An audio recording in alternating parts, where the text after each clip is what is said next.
சபாபாபாப்பா வெயிலும் மண்டை பொழக்குது. நான் போய் தண்ணி குடிக்கிறேன். என்னடா அது தண்ணி குடிக்கிறேன்ட்டு அக்கா தோட்டத்து பக்கம் வரேன்னு நினைக்கிறீங்களா? கிச்சனுக்கு போகாமல் நம்மளோட வாட்டர் பாட்டில் இங்கே இருக்குது. சங்கு நாராயண சஞ்சீவினி.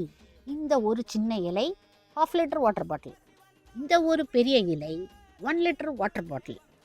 இப்போது அடிக்கிற வெயிலுக்கு 1 லிட்டர் தண்ணி குடிச்சிக்கலாம்.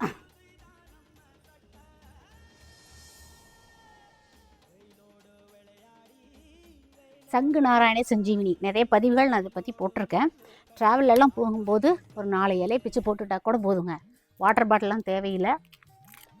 சஞ்சீவினி அப்படிங்கும் போதே இதோட மருத்துவ குணங்கள் உங்களுக்கு புரிஞ்சிருக்கும். இந்த மாதிரி மூலிகைகள்லாம் எங்கள் அக்கா கிடைக்கிது. உங்கள் மைண்ட் வாய்ஸ் புரியுது. மார்ச் 1 வேலூர் விதை திருவிழா. என்னென்ன மூலிகைகள் வேணும் அங்கே வந்துடுங்க. March 1 Netaji stadium, Vellur.